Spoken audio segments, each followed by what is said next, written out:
Hi YouTube, my name is Jack, and look at me recording multiple videos in a span of less than 2 months. It's almost like I'm a real YouTuber.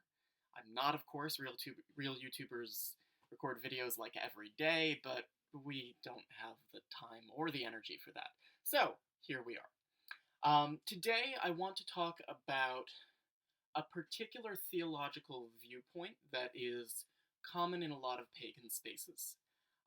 That really isn't my theology, which is fine, right? Paganism is pluralistic and fundamentally meant to be structured in such a way that people can have differing theological viewpoints and still be sort of compatible with each other under the umbrella of the same religious group. Like that's part of the appeal of paganism is there is no centralized doctrine that you have to believe in order to practice any particular pagan religion.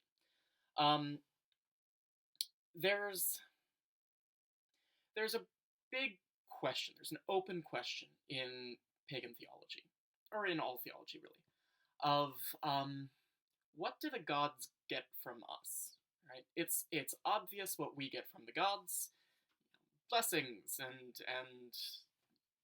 kenosis, if you do that sort of thing, and communion with the divine, and feeling all warm and fuzzy inside, but also sort of more practically, we get material benefits, at least hypothetically. But, the gods are much more powerful than us. The gods can sort of get anything that they want. What do they want, and what could they want from us? And the short answer is they want our worship, right? They benefit somehow from our worship. But the specifics of that are open to interpretation. And there's one viewpoint, which sort of mentally I dub the Pratchett-Gaiman theology, because it's been popularized, it certainly didn't originate with them, but it's been popularized by the fantasy authors Terry Pratchett and Neil Gaiman. You see this particularly in Pratchett's books. Hogfather and Small Gods are the places where it really leaps out. Neil Gaiman, you see it in American Gods. And this is the idea that the existence of the gods in some way depends directly on our belief in and worship of them. The idea that the gods need us not just because they like our worship, but because they require our worship in order to survive somehow, or alternatively that our worship sort of summons them into being, causes them to exist, shapes who they are in a direct, deterministic way, and that without our worship they would then cease to exist. And this is the main plot point of American Gods, right? Is people have stopped worshiping the old gods, so the old gods are dying. And that's a wonderfully sort of internally consistent theology. I understand where it comes from. It makes sense. It captures something that is sort of essentially true, in that there is a reciprocal relationship between us and the gods in a way that the gods do want something from us, and in some way do depend on us, kind of, right? Because the worship of the gods, the cult of the gods, shapes the way that those gods are worshipped and the way that we interact with and understand them, right? You think about the cult of a particular deity changing over time, and sort of over space, right, geographically, as the cult spreads out and sort of absorbs and syncretizes other cults that exist elsewhere, and internalizes those and changes. You can think in particular about, like, I don't know, the cult of Artemis versus the cult of Diana, right? These are deities who are directly connected to each other. There is some sort of historical story to be told about Diana coming from the cult of Artemis, being inspired by, being influenced by. But at the same time, like, they're not quite the same deity, right? The differences in the worship of Diana versus Artemis make it such that Diana is in some way her own thing, her own deity. And the Pratchett-Gaiman hypothesis is that that difference is because people started believing in Diana sort of as an entity unto herself, and started worshipping her in a unique way, that allowed for sort of the development of this unique god form. And to be clear, I'm not necessarily ascribing this as a theological point of view actually held by the individuals, Neil Gaiman and Terry Pratchett. Well, Terry Pratchett is dead, but I know nothing of their private religious lives, or what they might actually believe. But this is a theology that is found in their works of fiction that has, I think, worked its way into the way that a lot of the pagan community thinks about and talks about these sorts of things. And it doesn't originate with them, right? The idea that the gods are thought forms somehow generated by humanity predates Neil Gaiman and Terry Pratchett. You see that in the works of Janet and Stuart Farrer. You see that in Theosophy, right? The Theosophists, I was going to say stole, appropriated the idea of a tulpa, or a thought form, from Tibetan Buddhism, and, wildly bastardized it, as the Theosophical Society is wont to do. But this idea that by believing in something, you sort of conjure it into being, you speak it into existence. And then it acquires a life of its own, and there's a feedback loop where once it exists, then it affects you, and your continued belief affects it, and you shape each other, right? That's the theology. And there are a lot of reasons that people find it appealing. And before I reject it, I want to make clear that there's something that gets right? Because there is a relationship between us and the gods that does go in both ways, right? The ways we worship the gods do matter. The names that we call the gods matter, right? We're picking out specific spirits or deities, and we're calling to them by name and with specific rites. And the things that we believe in them, the doxa we form, right, the beliefs that we form about them, affect the way we interact with them and affect the way that they sort of in turn come back to us. So it's not bad theology. For me, personally, the Pratchett-Gaiman hypothesis misses out on the idea that the gods exist prior to me, right? The existence of the gods, to my mind, does not depend on me or my worship or anyone's worship. The gods just are. The gods are immanent in nature in such a way that the universe, how do I want to put this in a way that sort of lines up right? The gods are immanent in nature in such a way that the universe could not exist without them existing, because they just are the universe. And so we don't conjure the gods into existence with our belief any more than we conjure the universe into existence, right? The gods are already there, whether we worship them or not.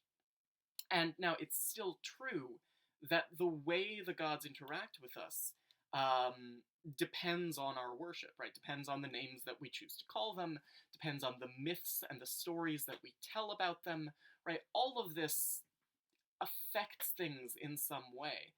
But I also, personally, totally just speaking from a personal perspective here, deeply believe that the gods are already there. The gods, there's a part of the gods, there's an essence to the gods that is timeless, that is deathless, right? That was never born and will never die. It just is immanent in the universe. It's just woven into the fabric of the universe, waiting for us to worship. And I think that despite the things that can be useful about the Pratchett-Gaiman theology, it misses out on that. It misses out on this notion that the gods are larger than us, and that they exist prior to us, right? The gods are not merely things that we create by believing in them. They open us up to something bigger. And maybe the specific details of a cult, right, we create by believing or create by doing.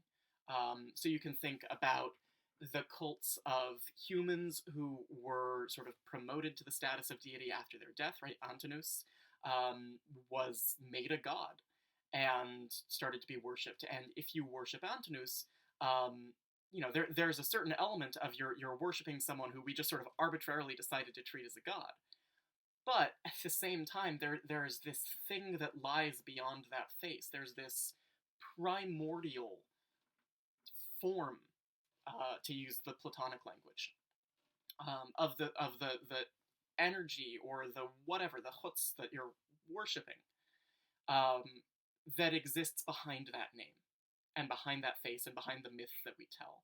And that is always there. That doesn't require us to believe in it.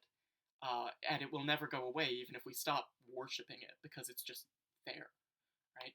Aphrodite, in some ways, just is love, right? She's many other things. There are stories and myths and features of worship that pick her out as an individual, right? She has this particular girdle that allows her to overwhelm Zeus with Eros, and she has this love affair with Ares, and so on. Like, there are things that make her individual that are a product of the stories that we choose to tell and the ways that we choose to worship her.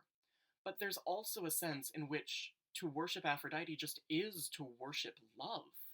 And to feel love is to worship Aphrodite.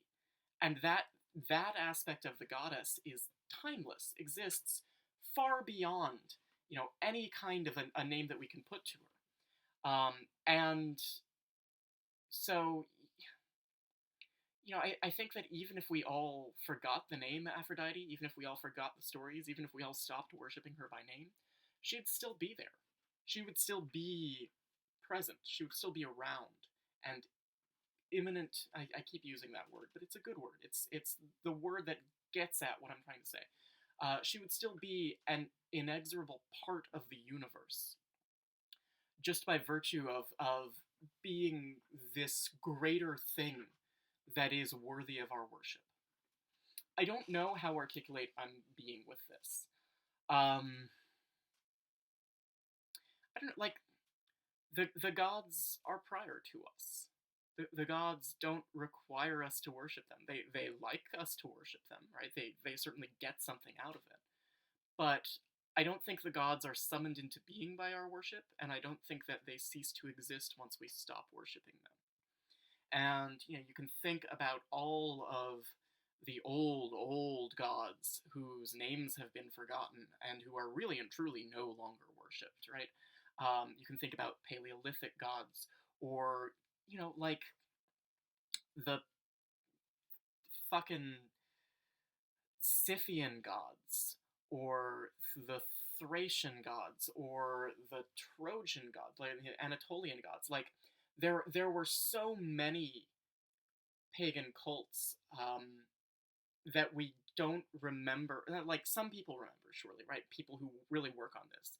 And maybe they have some worshippers scattered here and there, but for the most part, pagans who decide they're going to worship Mediterranean gods worship, the Dodecatheon and maybe a handful of better-known Egyptian deities. They don't worship, like, the gods of Scythia. But those gods didn't die, they didn't cease to exist, because even without the names, even without the stories, the divinity of them, the thing about the universe that was divine, that we worshipped when we were worshipping them, is still there and is still divine. And so, of course, those gods are still around. Yeah, so my thinking on this is vaguely Neoplatonic. I'm not familiar enough with a lot of Neoplatonism to be able to confidently assert that what I'm experiencing and espousing is a Neoplatonic doctrine. There's a wonderful book. Hang on, I'll grab it. I'll go ahead and plug this, because this is one of the best pagan books I've read in ages. It's called The Practical Art of Divine Magic by Patrick Dunn. And it's about Neoplatonic theurgy sort of being adapted for the modern world. And it's really, really wonderful. But one thing that Donne talks about is the idea that there are sort of three different levels at which we interact with the gods. So there are the gods as they exist sort of physically in the world, the physical embodiments of the gods, right? The statues that we make, or the animals that are sacred to them, or so on. And then there are the gods as they exist, in our minds, in the stories that we tell, the specific names that we give to them, and myths, and the specificities of our worship of them. Um, and then there's the gods as they exist sort of transcendentally, right? When they're beyond. Sorry, I'm flipping through to see if I can find a page while I'm talking. There are the gods as they exist beyond anything that we say or do. They're the timeless gods, the changeless gods, the deathless gods, right? Those are the gods as sort of the platonic forms of the universe that make the universe be. I can't find my page, so I'll scrap it. But and the gods are all three of those, right? The gods exist sort of in, if you like ensoul a statue, then the gods exist in the statue that you have endowed with their presence. And the gods exist in the stories that we tell, and the specific names and the rituals that we perform to them, and the myths and so on. And the gods, furthermore, exist in a way that is transcendent and beyond us. And I think the Pratchett-Gaiman hypothesis in pagan theology captures that second level of the gods, right? Captures the part of the gods that is interdependent with us, and does somehow exist reciprocally, where it affects us and we affect it, right? We somehow change the gods through our worship the same way that they change us. But there's this other thing going on where the gods are transcendent in a way that doesn't depend on us, and exists beyond us. So this was a little bit of a ramble, and for that I apologize. But I hope you enjoyed, and I'm probably not going to re-record. I'm half considering re-recording and trying to be more articulate, but screw it. Like, either you'll enjoy this video or you won't. In the meantime, have a good week, and I will reappear at some point. Bye.